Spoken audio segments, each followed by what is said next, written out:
사자성어 중에 호사다마라는 말이 있습니다.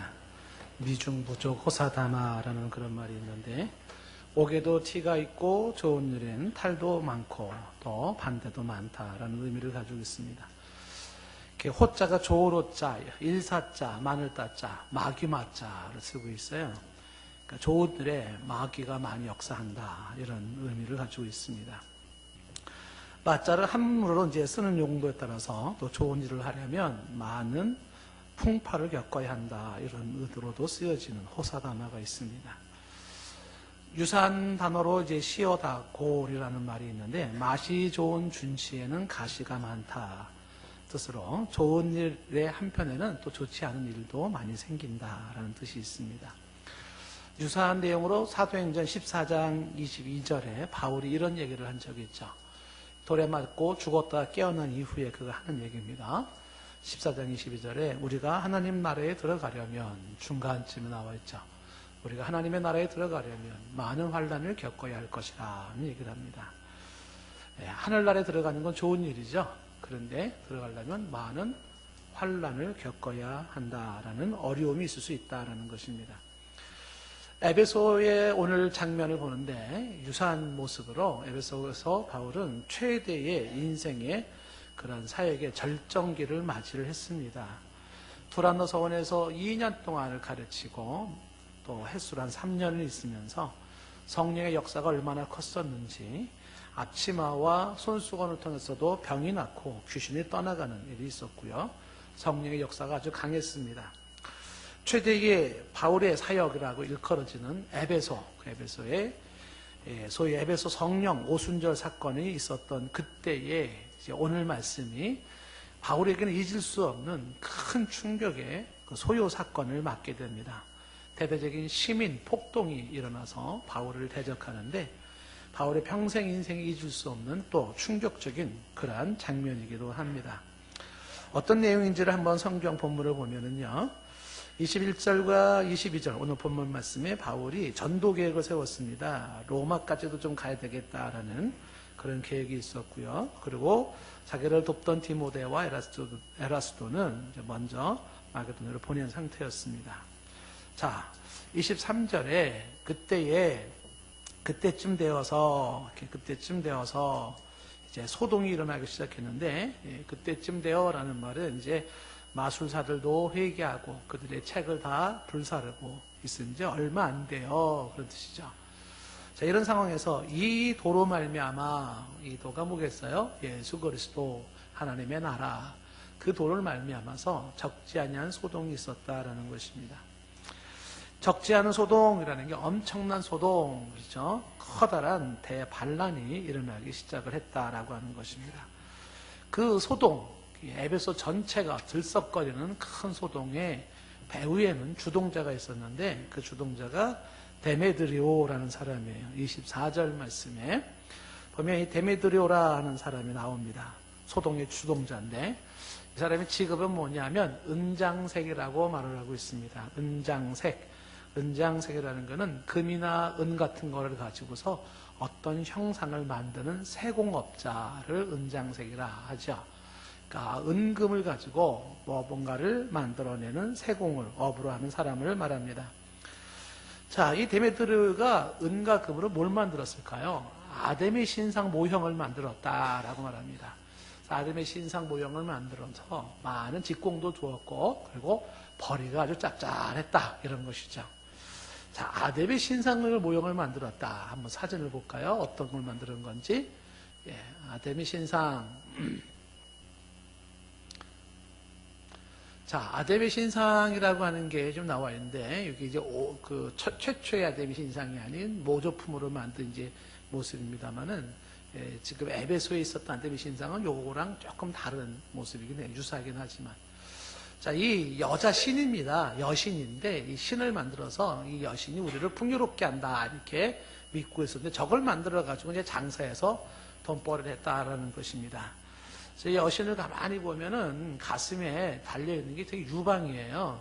24개입니다.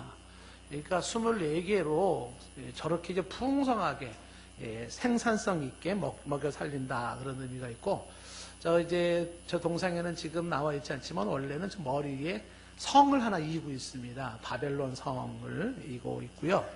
그 다음에 이제 몸에를 보면은 저 몸이 치마 같은데 보면은 볼록볼록하게 나와 있는 게 저게 이렇게 니므롯을, 사냥꾼 니므롯을 상징하는 동물들을 조각해 놓은 거예요. 그래서 사자 모양, 호랑이 모양, 혹은 사슴 모양 이런 식으로 동물 모양을 해놨습니다.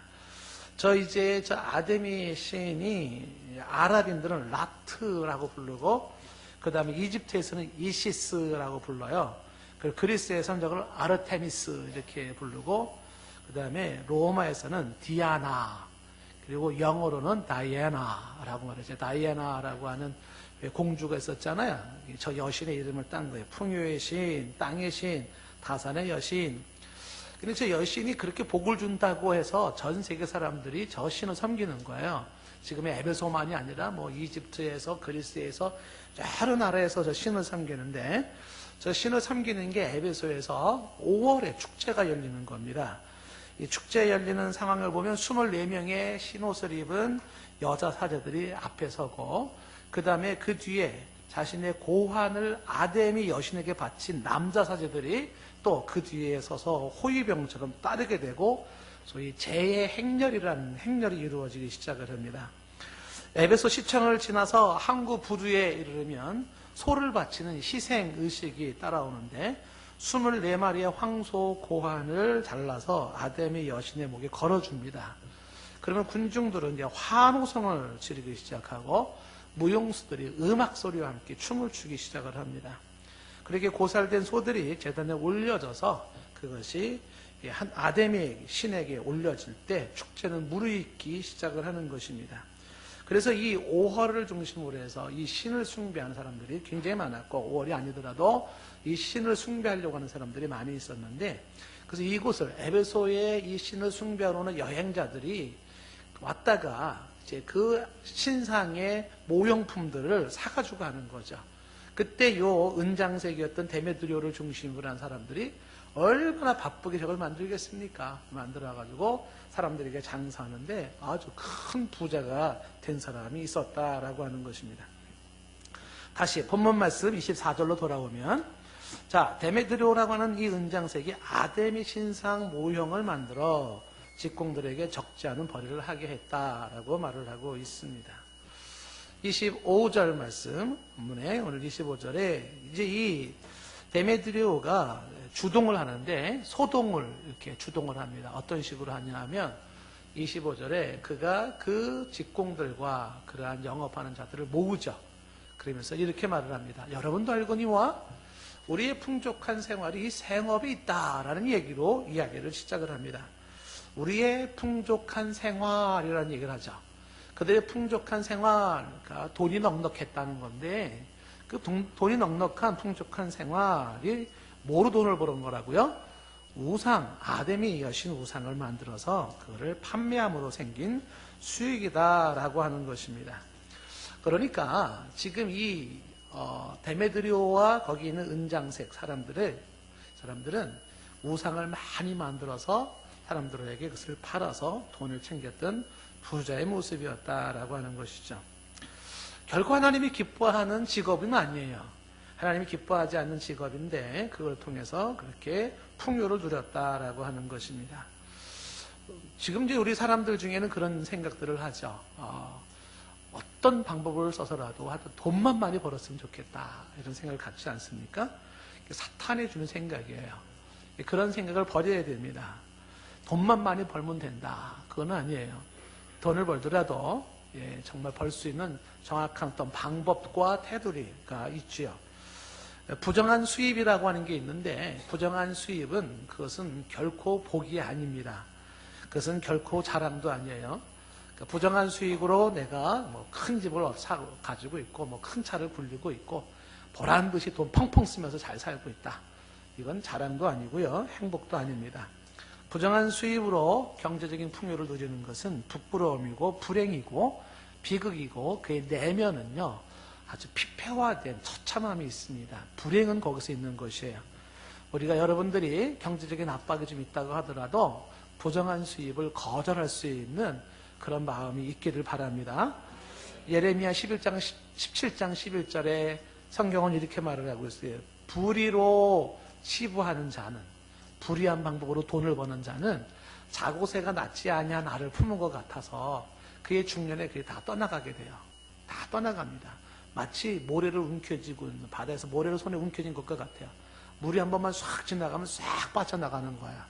그리고 마침내 바보가 됩니다. 어리석은 자가 되는 거예요. 그 불의한 재산은 결코 내 것이 안 된다는 것. 그것이 아무리 내가 통장에다 쌓아놓고 은행에다가 막 자물쇠를 묶어놔더라도 그게 빠져나가는 건 시간 문제예요. 그러니까 그런 식으로 버는 건 좋지가 않다. 자, 그래서 지금 다시 본문으로 돌아오면 25절에 지금 이 데메드리오가 뭐라고 말하냐면 여러분 달거니와 우리의 풍족한 생활이 어디에서? 이 생업에 있었다. 이렇게 얘기했죠. 풍족하지 않았냐 우리가 그동안. 예. 그렇게 얘기하면서 이제 사람들을 서서히 소요를 일으키는 거야. 주동하고 선동하는 겁니다. 자, 근데 문제가 뭐냐면 26절에 이 데메드리오가, 근데 문제는 이 바울이라는 사람이 문제라는 거예요. 이 바울이 에베소뿐만 아니라 거의 전 아시아를 통하여서 수많은 사람들에게 권유했다는 거예요. 그러면서 이 바울이 뭐라고 말했냐면 사람의 손으로 만든 것들은 신이 아니다. 이렇게 했는데 이 여파가 커졌다는 거예요.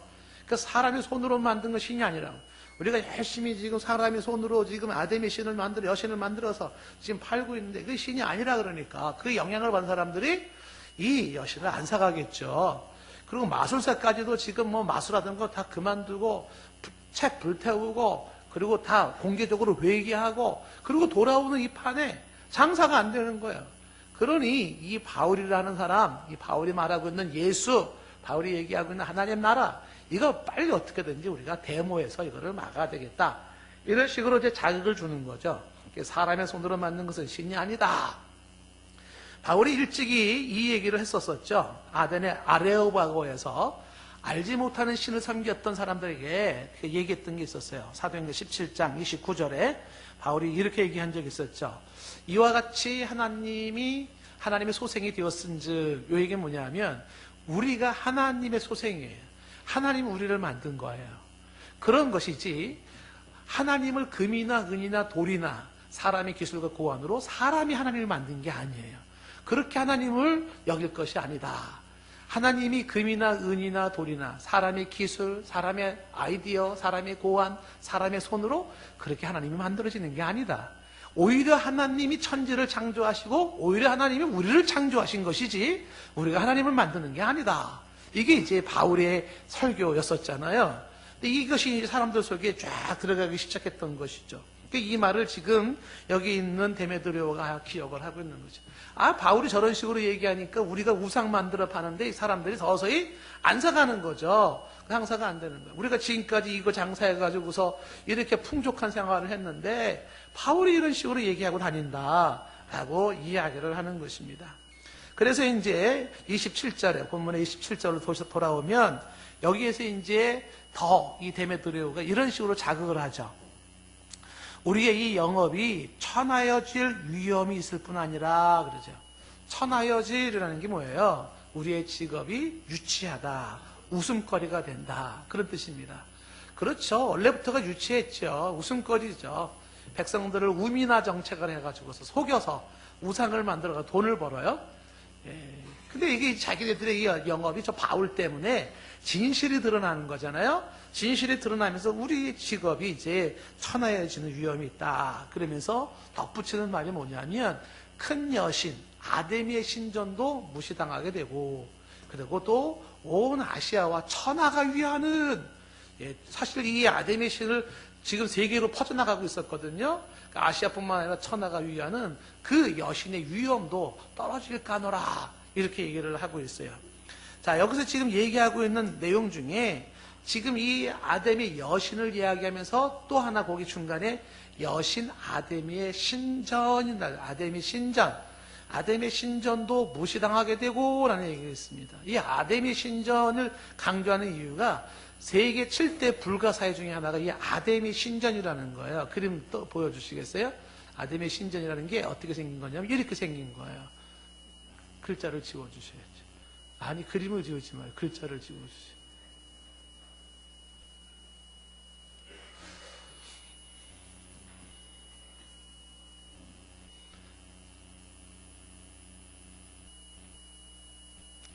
자, 이 아데미 신전이 이렇게 생겼습니다. 이 아데미 신전이 길이가 120m 혹은 130m라고도 하고 높이가 이제 60m 혹은 68m라고도 하는 건데, 저 대리석 기둥이 지금 127개의 기둥이 있습니다. 높이가 20m짜리예요.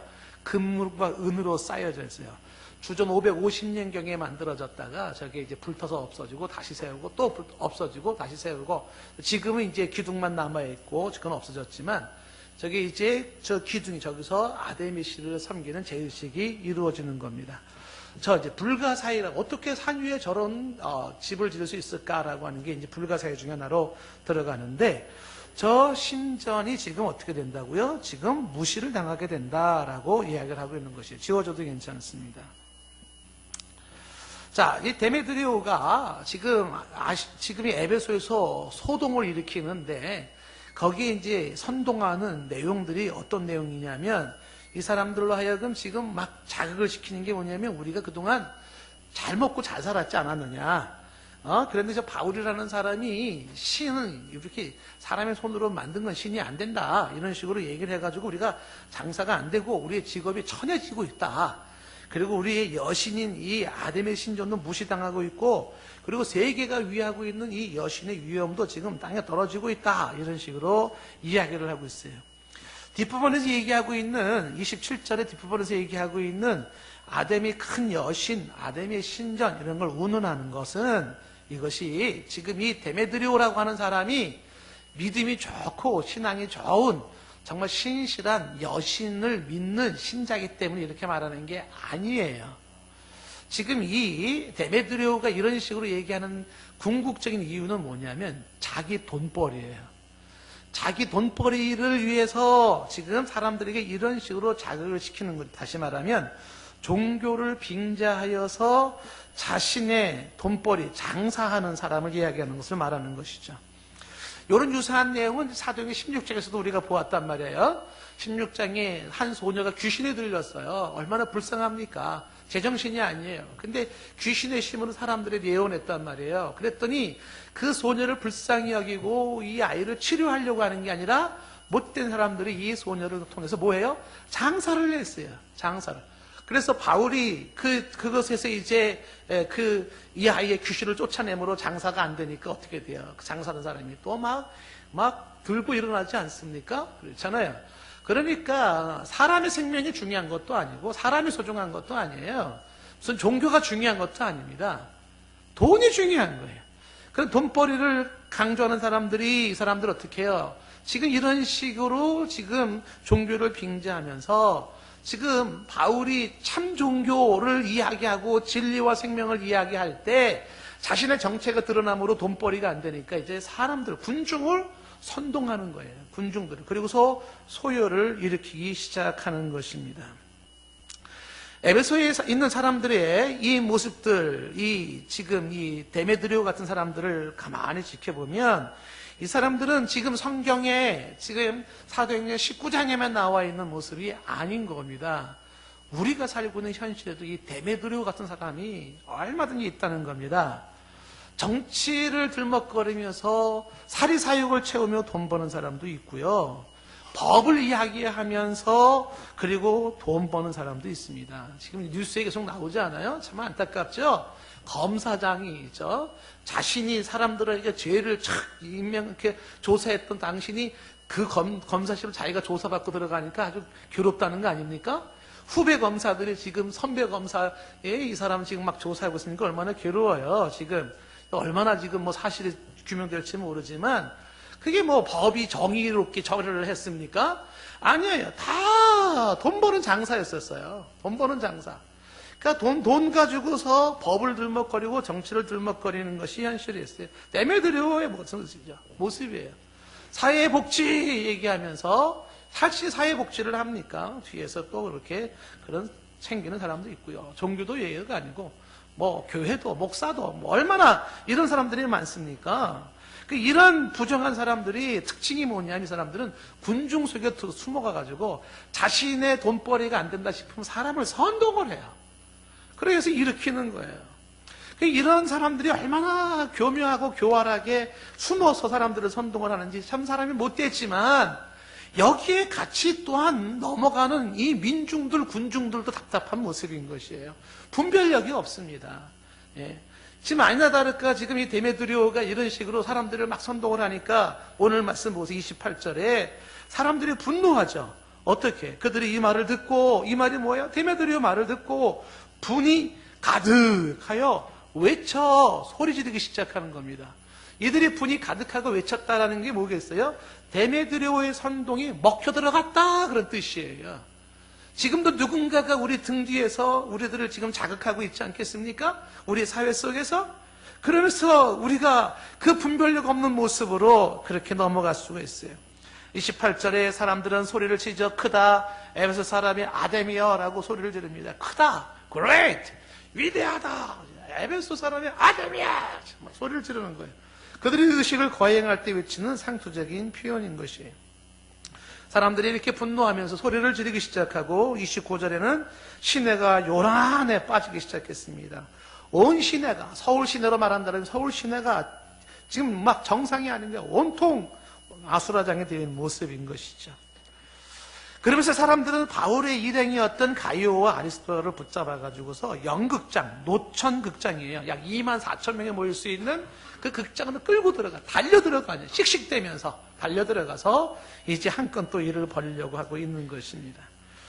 지금 우리 말씀을 우리가 지금 지켜보는데 에베소의 소동을 우리가 보고 있는 거예요. 에베소의 소동. 그 에베소의 소동에는 데메드리오의 선동이 있었어요. 사람들을 선동하고 그리고 사람들의 분노하는 모습이 본문에 나와 있습니다.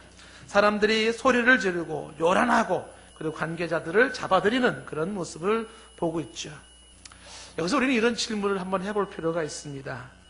온 시내가 시끄러워요. 막 떠들어댑니다. 막 소동이 일어나고 있어요. 사람들이 소리를 질러요. 분노하고 있습니다. 막 사람들을 잡고 막 하고 있습니다. 질문을 던져야 될 게 있어요. 누구를 위하여 종을 울리나?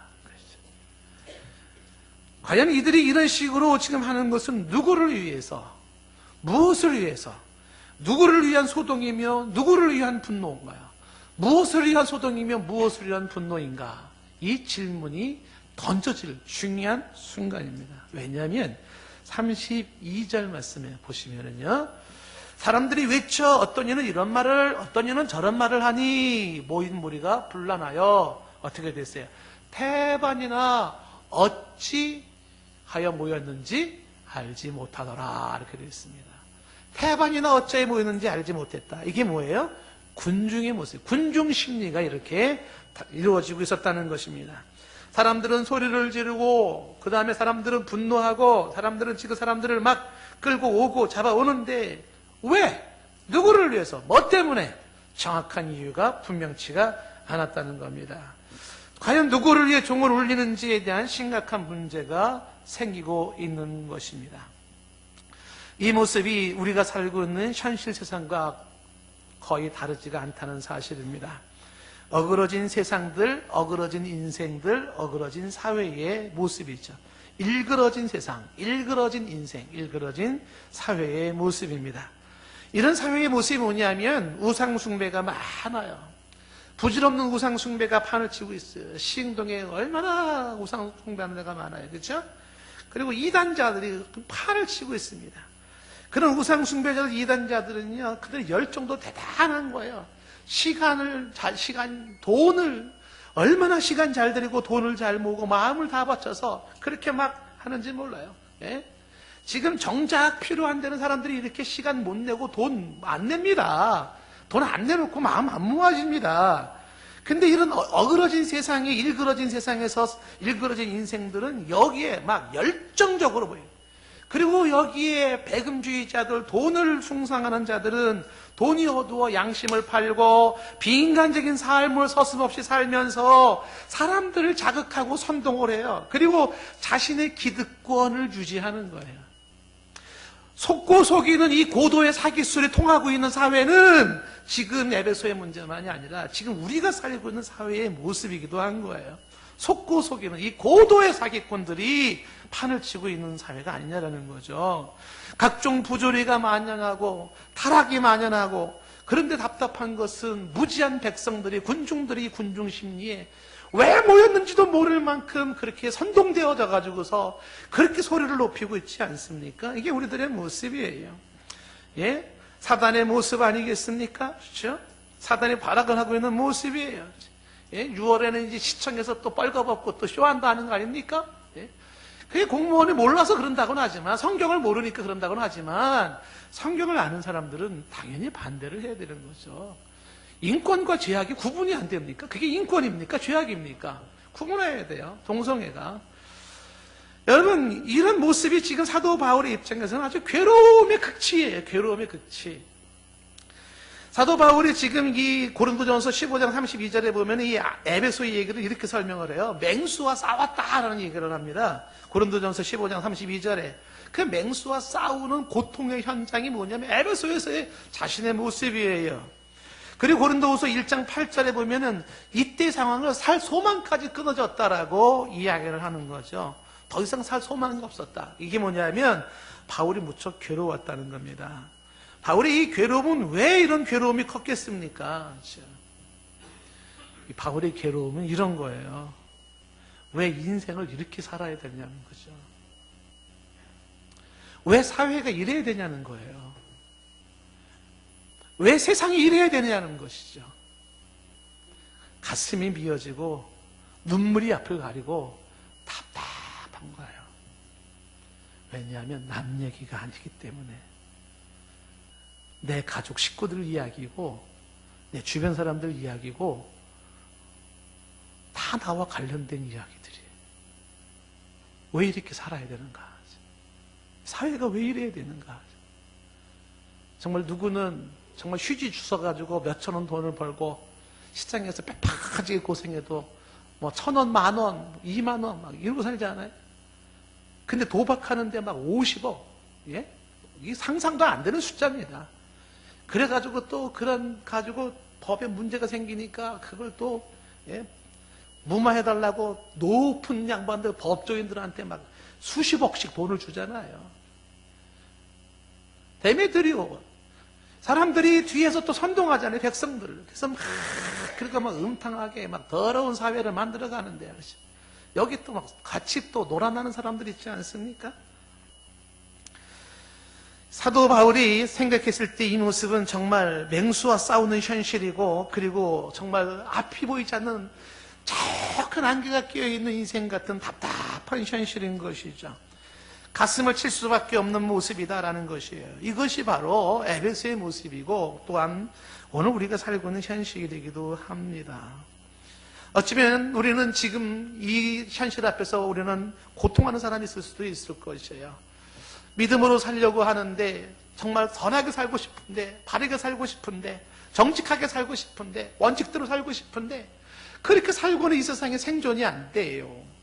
사회가 그걸 허용이 안 돼요. 적당히 거짓말 쳐야 되고 적당히 속여야 되고 적당히 살아가야 되는 이런 모습 속에서 크리스천들 중에서도 막 양심의 갈등을 겪는 사람이 있을 거고 고민하는 사람이 있을 거예요. 예? 정말 이게 은혜롭게 천국을 들어가는 이 은혜로운 그 길을 걸어가면서도 그리고 또 싸워야 되는 이 처절한 현실 세계의 모습을 생각해 볼 수가 있을 것입니다. 이게 우리가 살고 있는 현실이죠. 험한 세상을 살아가는 모습이에요. 정말 여기서 십자가를 짐 같은 걸음을 걷는 심정이 필요한 것입니다. 스스로가 스스로 자기를 위로하기를 합니다. 어떻게 위로하냐면 죄가 더한 곳에 은혜가 더하다.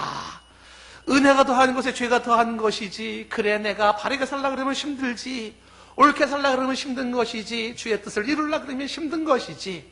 하나님 앞에 살려고 그러면 힘든 것이지. 거룩하게 살려고 그러면 힘든 것이지. 그래 이것이 이렇게 힘든 것은, 이렇게 어려운 것은, 이렇게 답답한 것은, 이렇게 가슴을 쳐야 될 만큼 속이 부글부글 끓는 것은 바르게 살려고 하다 보니까 생기는 것이지. 그래도 주님 뜻대로 살려고 하다 보니까 생기는 것이지. 은혜가 더하니까 이런 것이겠지. 그런 위로로 스스로를 가져보면서 넘어가요. 우리의 현실 세계를 생각할 때 사회를 탓하고 인생을 탓하고 민중을 탓하고 이렇게 탓할 문제가 아니죠. 이런 상황 속에서 그래서 더욱 예수 그리스도가 필요하다고 우리는 외쳐야 되고, 그래서 우리는 더욱 주님의 은혜가 필요하고, 그래서 우리는 더욱 주님의 간구와 주님의 그 역사가 필요하고, 주님의 자비가 필요하고, 주의 도우심이 필요하죠. 그래서 주님 앞에 더 기도할 수밖에 없을 것입니다. 만약에 설교 말씀이 여기서 끝난다 그러면 우리는 오늘 여기에서 말씀을 듣고 그냥 스트레스 실컷 받고 돌아가는 순간이 될 것입니다. 에베소의 모습이 답답하잖아요.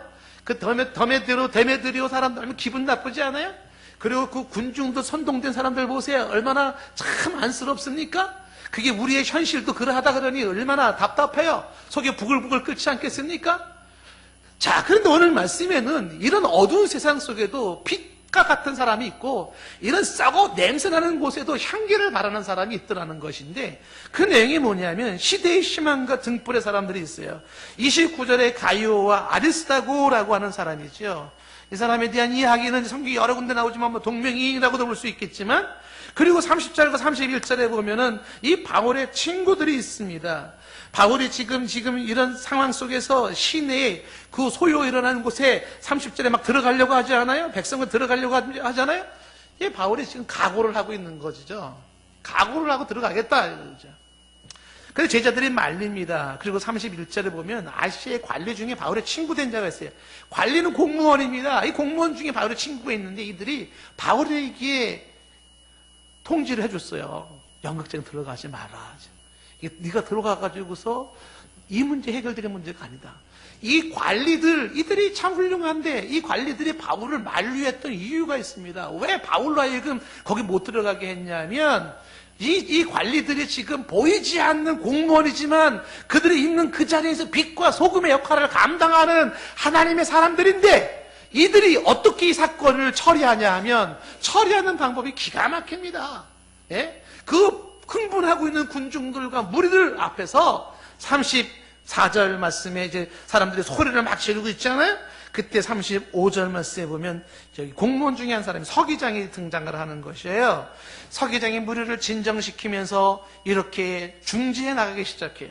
사람들을 설득을 시키는데 어떻게 설득시키면서 이 사건을 무마시키냐면 35절에 에베소 사람들이야, 에베소 시가 큰 아데미와 제우스에게서 내려와 우상의 신전지가 된 줄을 누가 알지 못하겠느냐. 흥분하지 말아라. 다 알고 있는 사실이다. 이런 식으로 공감대 형성을 하면서 36절 말씀에 이 서기장이 이렇게 얘기를 하죠. 36절 끝부분에 이렇게 얘기합니다. 한번 따라해 보세요. 가만히 있어서 무엇이든지 경솔히 아니하여야 하리라. 지금 서기장이 사람들로 하여금 설득시키는 방법은 뭐냐? 사람들 앞에 나가지고서 인생은 자고로 경솔하면 안 된다, 이 얘기를 하기 시작하는 거죠. 서기장의 말은 인생의 정답을 얘기를 하고 있어요. 그래요, 사람은 경솔하면 안 됩니다. 그의 말에 무게감이 느껴지는 이유는 삶의 정곡을 찌르고 있기 때문에 그렇습니다. 사람들로 하여금 얘기합니다. 경솔하지 마라. 오늘날 얼마나 많은 사람들이 경솔하게 말을 하고 경솔하게 행동을 해가지고 아름답고 귀한 걸 놓쳐버리는지 몰라요. 여기 계신 우리 동생 성도 여러분들에게 특별히 부탁을 드립니다. 경솔한 언행으로 말미암아 복을 찾지 마십시오. 하나님이 주신 특권과 혜택이 있어요. 말 한마디 잘못해가지고 복을 찾지 마시라고요. 바보입니다. 바보예요. 돌이킬 수 없는. 경솔히 행동하지 마라. 경솔하게 하지 말아라. 이것이 지금 이 서기장이 설득시키는 모습인 거예요. 그러면서 37절과 38절에 얘기하는 것이 뭐냐면 그 사람들이 도둑질을 했냐? 그 사람들이 우리 여신을 비방했냐? 아니다라는 겁니다. 그러면서 38절에 말하기를 만약에 문제가 있다면 재판날도 있고 총독도 있으니까 그 피차 고소하라는 거죠. 무슨 얘기입니까? 정말 문제라고 생각된다면 합법적으로 처리하라는 거예요. 서기장의 말이 아주 한마디 한마디가 얼마나 무게감이 있습니까? 합법적으로 처리해라. 당신이 문제라고 여기는 그 문제가 진짜 문제라면 뒤에 숨어서 사람이나 선동하는 그런 짓 하지 말고 정정당당하게 앞에 나와서 그것을 법적으로 처리하고 공개적으로 처리하라. 이렇게 얘기하는 것이에요. 이 서기장의 이야기는요, 귀담아 들을 필요가 있습니다. 왜냐하면 뒤에서 군중이나 선동하는 사람들의 특징이 뭔지 아십니까? 잔머리에 능수요, 잔꾀요, 능수의 자들이에요. 잔머리와 잔꾀를 가지고 나가는 사람입니다. 그들은 자신의 이야기가 그렇게 당당하지 못해요. 그렇게 공개적으로 처리할 만한 것이 못 됩니다. 그러니 뒤에서 그렇게 사람이나 선동해가지고서 자기의 기득권이나 챙기려고 하는 거지 않습니까? 가끔 사회에 문제가 되는 사람들이 나오잖아요. 정말 동성애 떳떳하다 그러면 왜 기사에 얼굴을 왜 가려요? 다 얼굴 내놓고 다니지. 이 사람들은 뒤에서 그렇게 속이면서 이것을 모사다 모략이라고 이야기를 합니다. 그걸 속임수를 얘기를 하는 것이죠. 근데 반대로 서기장은 어떤 사람입니까? 군중 앞에 나서서 사람들에게 정석으로 얘기를 하는 것이에요. 그렇죠?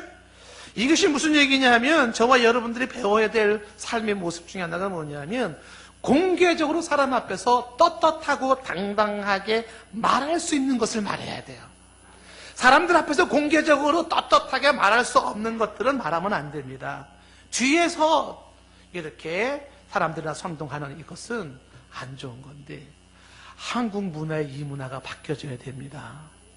한국 사람들의 잘못된 모습 중에 하나가 뭐예요? 여러분, 앞에서 떳떳하고 당당하게 자기 의견을 말을 못합니다. 뒤에 숨어가지고 사람들을 자극하는 거 아닙니까? 그것은 잔머리에 잔기에 능한 자로서 그만큼 당당하지 못한 것이에요. 그래서 지금 이 서기장은 이야기하기를 만약에 이게 문제라면 진짜 문제라면 합법적으로 처리해라 얘기를 하는 거죠. 그리고 39절에 민회대가 있으니까 민회에서 결정해라. 그렇죠? 민회가 뭐냐면 시민 자체 회의가 있어요. 한 달에 3번씩 모이는데 여기서도 이 문제를 처리할 수 있지 않겠냐라는 거예요.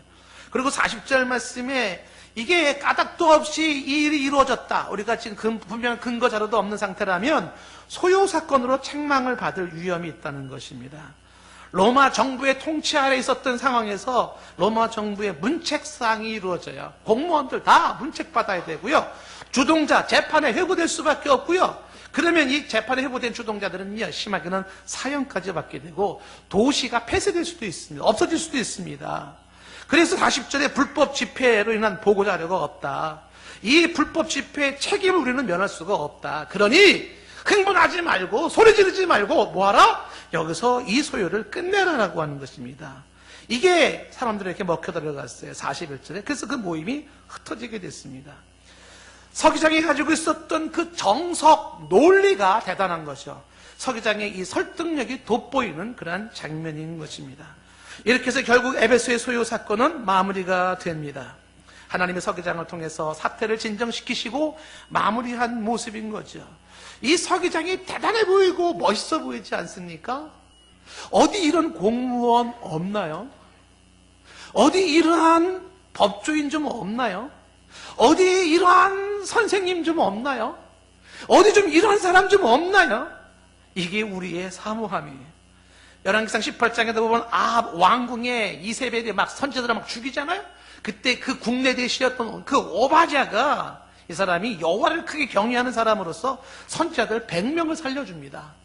50명씩 숨겨가지고 살려주잖아요. 하나님이 나로 하여금 그 직장에 있게 하신 이유가 뭐냐 이거예요. 나로 하여금 그 일을 하게 하신 이유가 뭐냐 이거죠. 이게 뭐예요? 있는 그 자리에서 가지고 있는 그것으로 하나님의 나라를 이루어 나가는 거예요. 아버지 뜻을 이루어 나가는 거예요. 이게 바로 서기장의 모습이었어요. 사도행전 5장의 가말리엘도 마찬가지잖아요. 사도들이 다 죽음 위기에 있을 때 가말리엘이 등장해서 그 위기를 멈추게 했던 것을 보게 됩니다. 오늘 말씀의 결론을 이렇게 정리를 합니다. 여러분, 현실이 어떤 현실이에요? 어그러진 사회, 어그러진 인생, 어그러진 우리의 삶의 현주소인 것이. 그런 일그러진 사회와 일그러진 인생으로 수많은 사람들이 우상을 숭배하고 수많은 사람들이 이단에 빠지고, 이단에 빠진 사람들이 막 신천지가 CBS에서 그거를 신천지 아웃 막 하니까 막 전국에 신천지인들이 빠져들어가가지고서 막 데모하는 거 아니에요? 이 애들이 다 젊은 애들이에요, 젊은 애들. 학교 안 가고 중간고사 시험도 안 보고 모여가지고 다 신천지 막 이러고 소리 지르고 있지 않아요? 이런 사회들, 이단자들이 얼마나 많이 있어요. 그 이단자 교주들의 특징이 뭐예요? 뒤에 숨어갈 사람들 선동하는 거 아닙니까? 그리고 자신의 배를 불리는 거 아니에요? 돈벌이 하는 거 아닙니까? 이게 파행을 치고 있어요. 종교계뿐만이 아니에요. 배금주의자들의 사기 행각들이 얼마나 많습니까? 사람이 목표가 아니에요. 목적이 아니에요. 사람이 수단입니다. 그리고 폭력을 불사하고 부패와 더러움과 음란이 판을 치고 있는 우리의 현주소예요. 그런데 이런 와중에도 믿음을 지킨 사람이 있다는 것이 희망인 것이에요. 이런 세상 속에서도 오늘도 믿음을 가지고 선을 이루기를 원하고, 그리고 오늘도 정의를 위하고 진리에 서서 거룩을 이루며 하나님 나라를 이루어 나가는 서기장과 바울의 공무원 친구들과, 그리고 등장했던 사람들 가이오와 아리스도 같은 이런 사람들은 바로 이 어두운 세대의 빛이요, 부패하고 썩어져가는 곳의 향기가 되는 것이죠. 오늘도 저와 여러분들이 어떻게 이 세상을 살아야 하는지, 나는 어떤 마음을 가지며 어떻게 살아야 할지 생각하는 시간이 되어야 할 것입니다. 동시에 이 말씀은요, 우리 속에서도 일어나고 있는 소요 사건을 보여주기도 합니다. 저와 여러분 마음속에 소요가 일어나고 있지 않습니까? 믿음으로 살아야 되나, 세속적으로 살아야 되나, 이것이 싸우고 있지 않아요? 영적으로 살아야 되나, 혹은 육적으로 살아야 되나, 말씀 따라 살까, 세상 따라 살아갈까? 빛과 어둠이 내 안에서 충돌하고 있지 않습니까? 선과하게 충돌하고 있지 않아요? 믿음으로 이기시기 바랍니다. 일어나서 빛을 발해야 됩니다. 복음과 하나님 나라를 건설하는 사람으로 내 인생이 쓰여지기를 원합니다. 주의 말씀, 주의 나라를 위하여 내 인생, 내 모든 것이 사용되어지기를 원합니다. 아름답고 깨끗하고 거룩한 내 모습, 그런 사회를 꿈꿔봅니다.